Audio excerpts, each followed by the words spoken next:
Dagger, dagger, dagger, dagger, dagger, dagger, dagger, dagger, dagger, dagger, dagger. Oh, I'm sorry. I'm just reading off every Vikings opponent's game plan for the next year. Welcome to the Locked On Vikings podcast.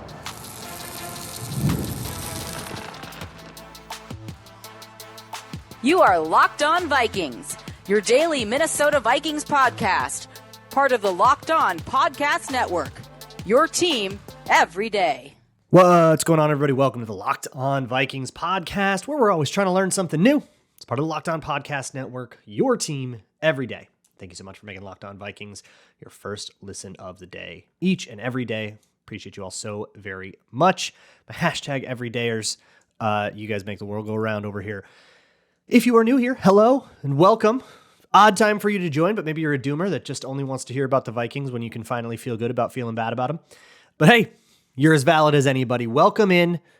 You can find the show wherever you find your favorite podcasts, Monday through Friday. Just search out Locked On Vikings. You can also find this show on YouTube or on Amazon Fire and Roku if you download the Locked On Minnesota Sports app. Today's episode is brought to you by Hillsdale College. Go to hillsdale.edu/lockedon to enroll. There's no cost and it's easy to get started. Today, we're recapping the Vikings' 31-29 loss to the Lions. And it was a tight game, back and forth, tons of haymakers thrown either way. I think the game that felt the closest to this year was the 49ers game, where both teams just have guys that are going to make huge plays, and everybody kind of showed up. And I think that this game, it sucks that they lost, but I really don't want to put much of it on the players individually. I think that this game was primarily an issue with coaching. I think the biggest things that caused the Vikings to lose were issues with coaching. And so that's what I'm going to focus on a lot today. And it's a short week, so we only have 3 podcasts, and one of them is going to be a crossover. So we don't really have the time to really deep dive this one the way that I really would like to, because the Rams game is coming up. And that will, obviously, there will be narratives off that one as well and things to look at, but we'll do our best here. So here's the deal. If I had all week and I had, lots of Patreons to do and all this stuff, I would focus mostly on Dagger. Dagger is a play concept. And if you're unfamiliar with it, where you have one receiver run a clear out route and the other one runs a dig or a basic and a deep in breaker right past the path of that clear out route. It looks like a little dagger on the play sheet. That's why it's that. And without getting too into the nitty gritty details, Dagger is a counter for most of the coverages that Brian Flores likes to call behind a blitz. This has been an issue since about halfway through last year. Teams have known this. Teams have spammed Dagger against them. It has been, if I remember, the Eagles week 2 last year spammed it a whole bunch and got him really bad. So this is not a new issue, but it really reared its ugly head in this one, because every time the Lions got into a 2nd and 15, they would just hit a Dagger over the top first down, and they couldn't continue. And they ended up with 4 consecutive touchdown drives in the middle of the game, 3 in the second quarter, and then 1 coming out of the second half. They scored 31 points. 28 of them came in that stretch. So that's really what happened. And that happened because of a lot of things, of course. And, the Vikings being sporadic, scoring on the other end, and then they scream out to a 10-point lead and they lose it. There are a lot of little moments that probably feel really significant in a close game. And this is the way we always kind of have to approach close games. There's all kinds of things that if you overturn this, if you get this call, if you get this bounce, then the whole thing changes and maybe we would have won. And you're kind of right about all of it, which means none of it really has an outsized impact against anything else. But the thing that caused 4 scores in the game you lost by 2, yeah, that one matters. So I'm going to focus on that. Here is the adult reality of defense. We have to just accept this. If we're going to have a real conversation about what's wrong with the Vikings defense, what can they do, blah, blah, blah, we have to understand that every defense loses to something. You ask any defensive coordinator at any level of football and you say, hey, does this cover everything? They'll say, no, we lose to this, it loses to this, it gives up a window here, and we kind of just have to deal with that. And there are certain plays that any defense, no matter who you are or what you call, there will be successful offensive plays and your response to them will be, yeah, we kind of just have to eat that one. We're okay if you get that one. And you have to kind of pick your battles. It's just a part of defense. It's not intuitive, but it's part of it. And for the Vikings, what they've chosen to give up is the flats and Dagger. Like Dagger specifically, because it clears out guys that would that would be able to come into that that underneath or that middle of the field route. And in a more general sense, like crossers over the middle or like deep in breaking routes like drift, it's similar stuff. But the reason is they split the field so the middle of the field is open and they can attack that. And then they give up the flats as sort of a, look, if we're going to blitz and you're checking down to the flats, we're probably pretty happy you can't make an offense out of that, right? Jahmyr Gibbs got a couple of explosives off of that, which really sucks because I think the Vikings are usually a little bit better at like rallying and getting to those.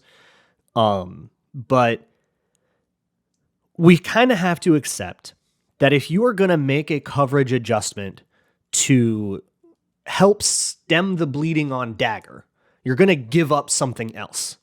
I am here saying I'm all right with that. And I think that they should be all right with that too. Because the issue of Dagger has become so colossal. I mean, teams are calling this for a quarter of their whole offense. It's one route concept. It's a quarter of the whole offense. Like, it has gotten to that point. And if it's that extreme, committing really hard to stopping that specific route concept will bring you success. It'll open something else up, and eventually offenses will figure out what that is, and maybe you'll have to adjust back later. But in the current moment, with the tape that's out there on you, you got to make a coverage adjustment. There are a few things that you could do. You could try to blitz less, have more guys in coverage, and therefore you have more guys that can possibly handle those in-breaking routes. But obviously it's harder to get pressure that way. And against a team like the Lions, they have a very good offensive line. Tough to just ask your guys to win one-on-one. I think Grenard was doing okay. Van Ginkel was getting up and around, but you didn't really have a lot in the interior. And I mean, with those guys, Zeitler, Glasgow, Ragnow, like those guys are going to be really hard to get pressure against. So that's an option, but I can see why Flores maybe wouldn't have wanted to take that option. I think eventually he did, and it actually did work a little bit better. But, you know, simulating pressure and stuff maybe would have been smarter. You can also go to more simulated Tampa 2, and I think that's what they've had their most success with. To my eye, I didn't see nearly as much of that, but on TV, a lot of it cuts off, so I'm not going to say that I'm not going to decide how I feel about how much of that they called until I know how much of that they called. So we'll put a pin in that for now. There are also adjustments you can make within quarters when you're in, especially when you're in quarters, when you're 4 deep and 2 under quarters, which, you know, you're sending 5. It's your blitz quarters, or I know Cody Alexander calls it like hot quarters. When you're in that, you can adjust basically where you're telling the safety's eyes to be so that maybe they can be a little bit more tuned into Dagger. The problem is that gets them in trouble on their own side, and maybe you don't want to do that. So, you know, you have, and like everything you do comes with a caveat. And the problem is all of those caveats probably aren't worse than getting Dagger spammed at you 15 times a game and they're all chunks. So like a caveat isn't a deal breaker. It's a decision. And I think it's a decision that the Vikings really have to make. And the last thing I want to say about this Dagger thing before I move on to some of the other moments, I don't want to hear, oh, good job, this was just the Lions and Ben Johnson being really smart. Ben Johnson is smart. He's a good coordinator. He should be a head coach. Probably already should have been a head coach and will probably be a top candidate again this cycle. The Lions are a very good team. The Lions offense, I think, had its easiest day yet. Maybe, did they play the Panthers? No, they wouldn't play the Panthers. But maybe they had some other really crappy team that they played that I'm not thinking of. But I honestly, I think this was the simplest game plan the Lions have ever had to put forth. They didn't have to do any tricky bullcrap. They didn't have to do anything wild. They didn't have to go, you know, hit a whole bunch of really difficult shots over tight coverage or layer anything. They spammed the same 4 or 5 play calls basically all day. They hung 31. This is the easiest day at the office Ben Johnson has had in some time. And that is something I am saying not to discredit the Lions for their win, but to disparage what the Vikings defense has done. You gave him an easy day. That's not supposed to be what this thing is. And I think it's existential. I think that they really have to go back to the drawing board and decide, are we going to be this? Because if we are, that game is how you're losing in the playoffs. It's going to be what happens. Somebody's going to kill you on Dagger 16 times. It's going to come down to, you know, who has the ball last, basically. Sam Darnold's going to throw like 1 interception that really kills you, but really it's going to be that you couldn't buy a stop when you needed it. That's going to happen to you in January. Are you ready for that? Are you willing to accept that? I don't know if I would be. There are a bunch of other moments in this game that you probably are begging for me to talk about. So I'm going to try to answer some of the questions that I'm sure are swirling in your head. That'll be next. Today's episode of Locked On Vikings is brought to you by BetterHelp. BetterHelp is online therapy made easy. If you've been thinking about getting into therapy, but you just aren't quite sure where to start, that is what BetterHelp is made for. Therapy is a very important part and has become a very important part of me managing my own mental health for years now. But getting into it can be tough because you might link up with the wrong person. I had to do a couple of consults with people that I just thought didn't quite get me and what I needed out of this, and so I could leave them at the door. BetterHelp helps you navigate that whole process, and if you don't like the person that they hook you up with, you can change at any time for no additional charge. Visit betterhelp.com/lockedon today to get 10% off of your first month. It's BetterHelp, HELP.com/lockedon. Today's episode is also brought to you by Hillsdale College. Hillsdale College is a kind of a Christian school in Michigan, and they have a brick and mortar campus up there, but what they're talking to you about today is their online classes, a lot of which are free to start. And they're on a lot of like social studies-esque topics, but from a very like Christian school perspective. So if that's the kind of thing that you are into, you can get 40 free online courses that they're all offering. You just have to go to hillsdale.edu and sign up and get, like, a lot of it is actually about like the history of Christianity and the Bible and stuff. So they do a lot of that, but also there's one that's just constitutional originalism. You can go get that too if you're into it. Go to hillsdale.edu/lockedon to enroll. That's hillsdale.edu/lockedon. You can register there. Once again, that is hillsdale.edu/lockedon. Moving on here with the Locked On Vikings podcast. When you're done here, if you want more Vikings content, everything that I've made on my Patreon page will be free to watch now, as long as you just need to make an account. So give me an email. That's all it's going to be.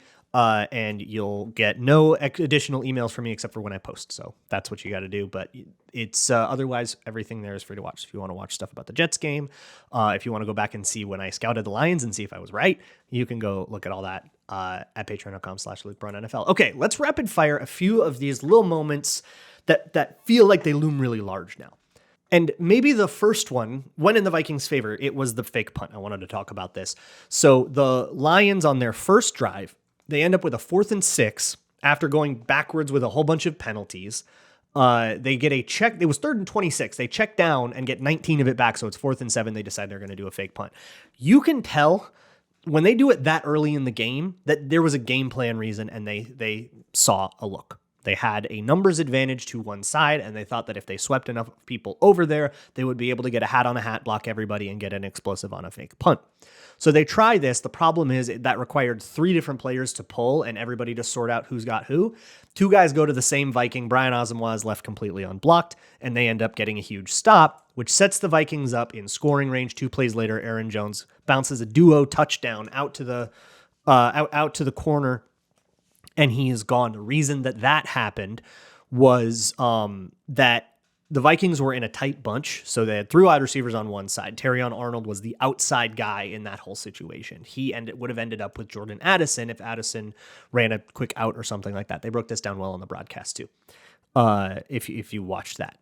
But because Addison ran, it's called dart, a dart block. So dart can sometimes be like an RPO thing where they run like a slant. Otherwise, it's a block where they're actually going in and trying to like dig out a safety, or they're trying to crack down on somebody and seal the edge or something like that. And because he ran that, Arnold is taught to play cover first. I'm going to assume that he was playing coverage first. So he's relating to that as if it's a route release and he gets sucked inside and the thing is gone. I think Arnold probably caught a lot of heat for that, but that's kind of how it's coached. I think that was more scheme than it was player. But obviously, you gotta stop, you gotta get around and stop that thing from being an actual touchdown. But Aaron Jones runs away. It's 7-0. Lions go 3 and out. Vikings go down and kick a 57-yarder with no drama. So 10-0. And then the wheels sort of come off. There's a couple of traded punts. Among that, it was on the first play of the Lions' 3rd drive. So after you go up 10-0, next play, there is a tackle that Harrison Phillips makes where he takes the ball away with, it looked like, I think it was David Montgomery, it looked like was on top of Phillips and no part of him had touched the ground. So it would have been a real fumble. They called it down on the field. I think if they had called that a fumble on the field, it would have stood. I think it was one where you just couldn't see enough to overturn it one way or the other. But the Vikings ended up challenging that. And that, because of a couple of other pre-snap issues, we'll get to that, they were out of timeouts for the rest of the first half. They would end up getting the ball back with 30 seconds, but with no timeouts, they didn't really have a real shot to score. And again, feels like it looms very large in a game you lost by 2. For me, it's the thing that caused 4 touchdowns. That's the thing I need to figure out.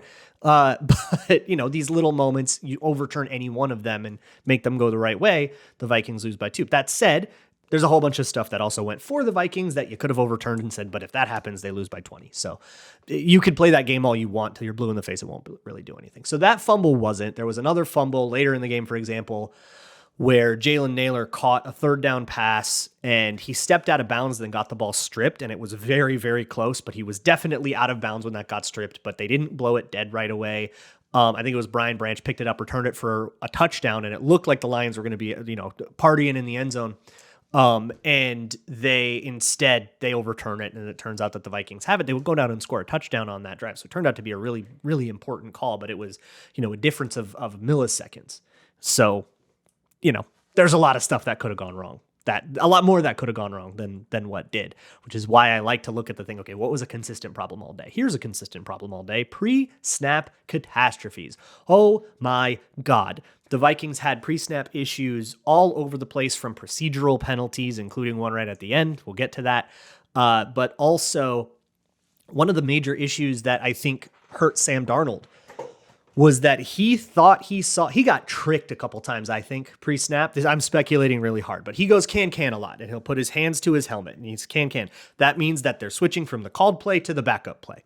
And Darnold will do that if he sees a certain defensive look that's better for the backup play than it is for the called play. So he did that on one play. He thought he would be able to get Jordan Addison on a deep over. I think he saw a single high look, and it rotated into a 2 high look. And, or maybe it was a 2 high look that he thought would rotate down, which the Lions like to do a lot. Check out my Patreon video. And Addison ran the over, but Brian Branch was just sitting there waiting to jump it. He totally locks on, doesn't see that there's a wide open Aaron Jones in the flat.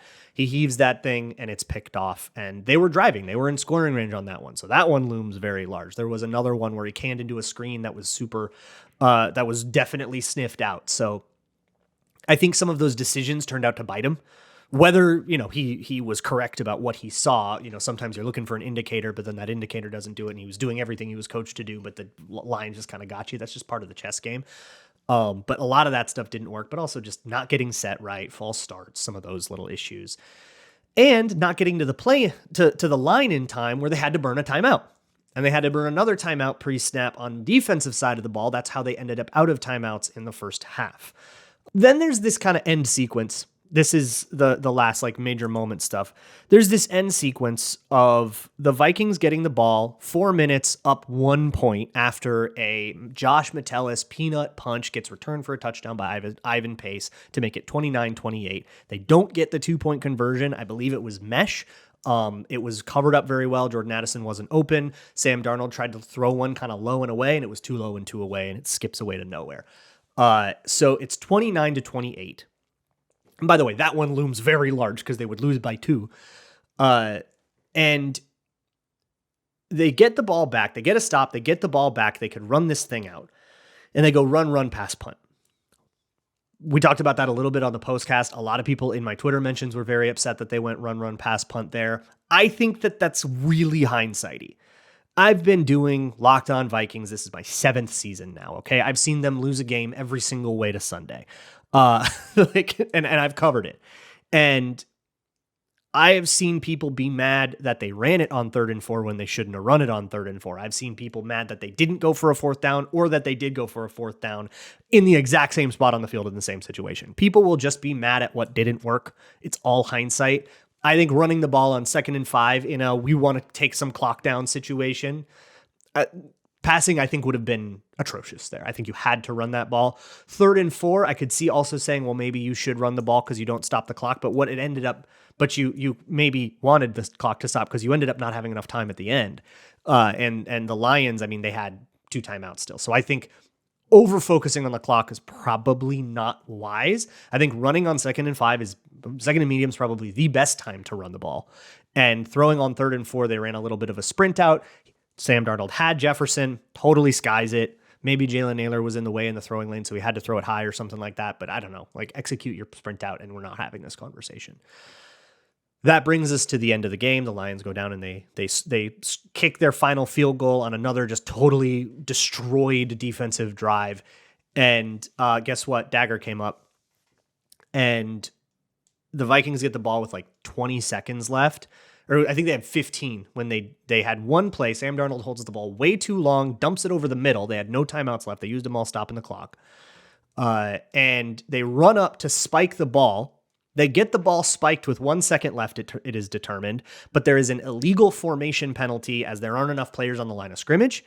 That backs them up 5 yards. That particular kind of penalty does not incur a 10-second runoff, which I think is kind of wild. I feel like I always felt like it did, but okay.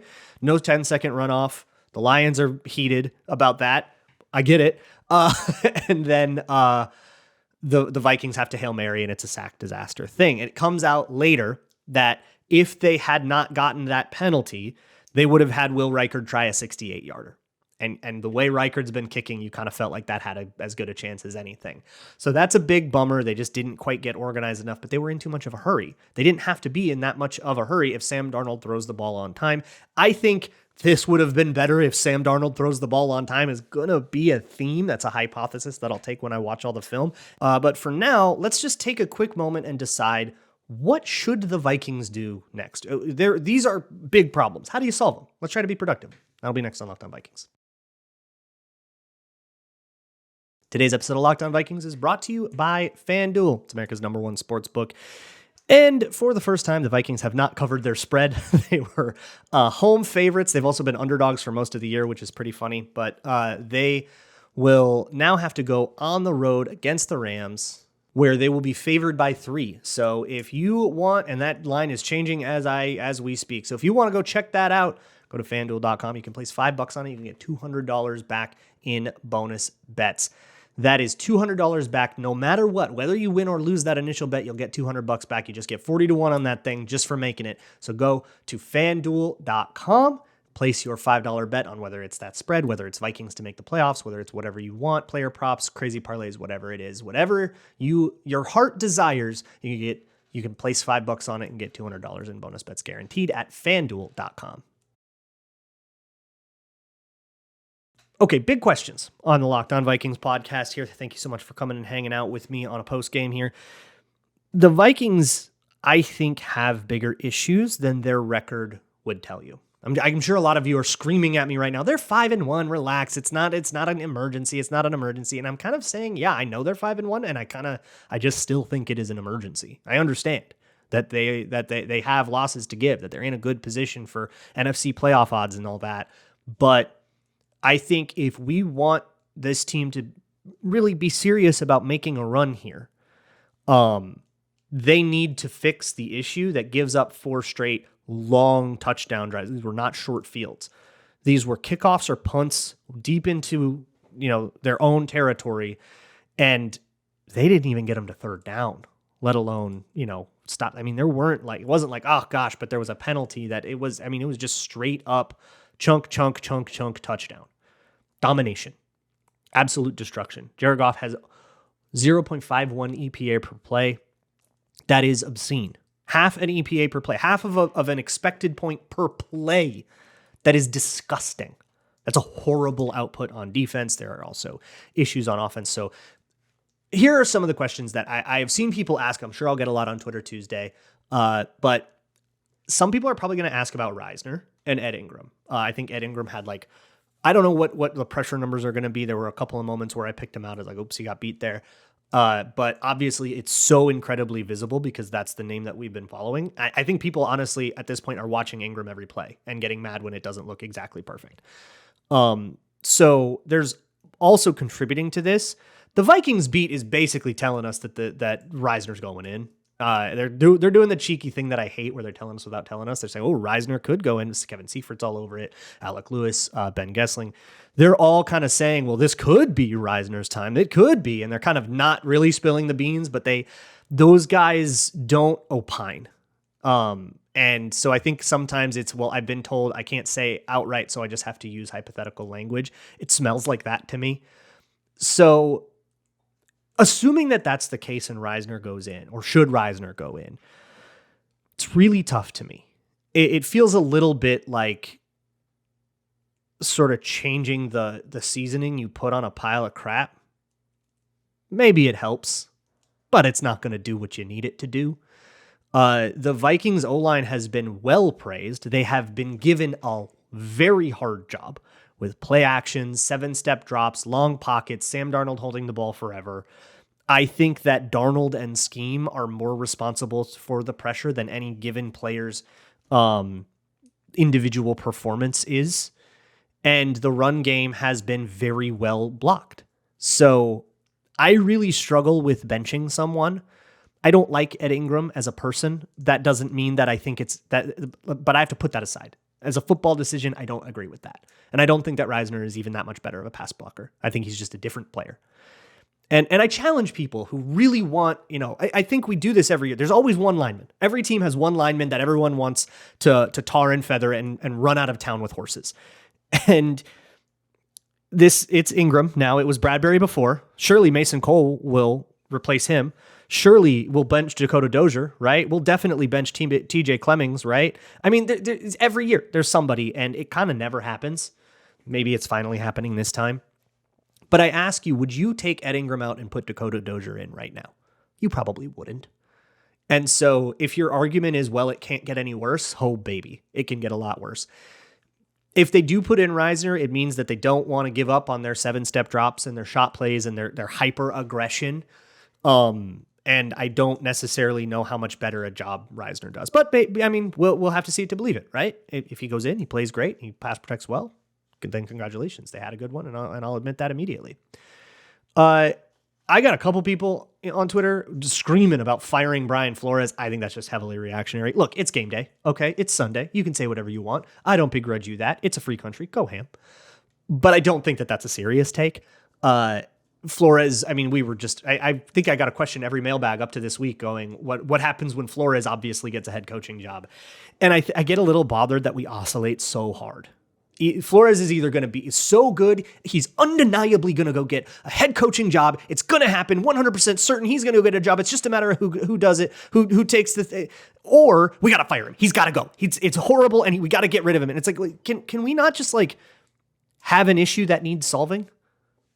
I mean, I talked a lot in the first segment about what those solves could be. I've talked even more on Patreon. Go watch the Dagger episode from the Green Bay game. There are a lot of different adjustments within the coverage structures that the Vikings have that can be better against Dagger, that the Vikings either didn't go to or didn't properly execute. We'll have to see what the tape says. But you can have a problem and then try to solve it without just replacing a person. There's a lot of talk about the upcoming trade deadline as well. Maybe the Vikings are buyers there or something like that, which sure, add talent, go ahead. If they don't have any draft pick, they have one first-round draft pick. So if you're doing it, you're doing something pretty drastic and you're giving up your first rounder and you basically don't have a draft next year. You wouldn't pick until the 5th round next year, or maybe the 3rd because you're getting a comp pick, but that's it. So you kind of wouldn't have a draft next year if you did that, but sure, maybe that's worth it, right? TJ Hawkinson was worth a second for sure, right? So that could be worth it. The thing is, that's again another way of saying, let's replace somebody. Let's fix this problem by taking apart, getting rid of it, and replacing it with somebody new. And in some cases, somebody we don't even know is better, right? If you fire Brian Flores, who calls the defense? Durante Jones? You're not getting a new D coordinator. Is Durante Jones going to be better? He probably would be the interim guy. I don't know. Maybe Mike Pettin. Do you want Mike Pettin? So it's not thought through. And I get it. It's game day. Why would you think through it? I don't expect you to think through it, but it's not thought through. And what it comes down to, here's the thing. You got to hear it, okay? I don't want to say it. I don't want to be mean. I don't want to be rude, but I got to say it. You got to hear it. Some of y'all are bad problem solvers. I think as football fans, we're really good problem identifiers. and sometimes the broadcast helps us out by circling a guy and saying he was the problem. Really good at saying, hey, Ed Ingram's pass pro is causing issues. At saying the defense is causing issues they're not covering, right? At saying, Stephon Gilmore gets blocked up on a basically a downfield rub concept touchdown to Khalif Raymond, and hey, that's an issue. We're really good at identifying, hey, that's a problem. Really bad at coming up with ways to solve it, because I think what a lot of people maybe want to do is go trade for a corner and replace Stephon Gilmore now because he made one mistake. Okay, that costs you a draft pick that might not have any long-term help, so you're now sacrificing long-term for short-term. How many bad plays does somebody have to have before we start replacing them? The answer is always one. That's it. It's the NFL. I guess that's the way it goes. But if you want to solve defensive issues, we have to have those sort of more nuanced and detailed conversations about like, what is getting you? Okay, it's Dagger. How can we beat Dagger better? Well, we can poach out of quarters different. We can have our hook dropper in Tampa do something different. We can maybe back off, sim pressures more, something like that. We can try to find other creative solutions, but you can go through a lot of paces before it's replaced somebody. You got a pass pro problem. Well, maybe we can hold the ball for a little bit less. Maybe we can drop a little bit less deep, less often. Maybe we can try to slide toward his way to put him in double. There's all these other solutions you could possibly have. I think it's naive to just go, what if we just took him out and put his backup in? Well, surely his backup's better, right? Can't be worse, says the fan base that watched Dakota Dozier just 3 years ago. So I don't know. I think that we have a habit of just trying to swap out parts and hoping that will solve the problem, when the problem right now, at least on defense, is not the parts, it's the machine. We got to fix the machine. We have to redesign the machine. How they do that, whether they're willing to do that, is going to have a massive impact on how the rest of the season goes. Thankfully, a few teams that are not as good coming down the pipe, but Trevor Lawrence can hit glance, man. Anthony Richardson can hit glance. It's not that hard. Right now, it's not that hard to beat the Vikings defense. You just got to max protect and hit a ball over the middle of the field. If you can execute that, you can win. It's where we're at. Things need to be changed. And Flores is the guy that needs to be the one to change them.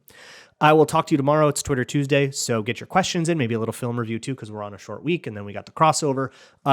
Questions can be sent to lockedonvikingspodcast@gmail.com or via the Google form, which is linked in every episode description in the show notes. You can go check that out. I will see you all tomorrow, and as always, Skol.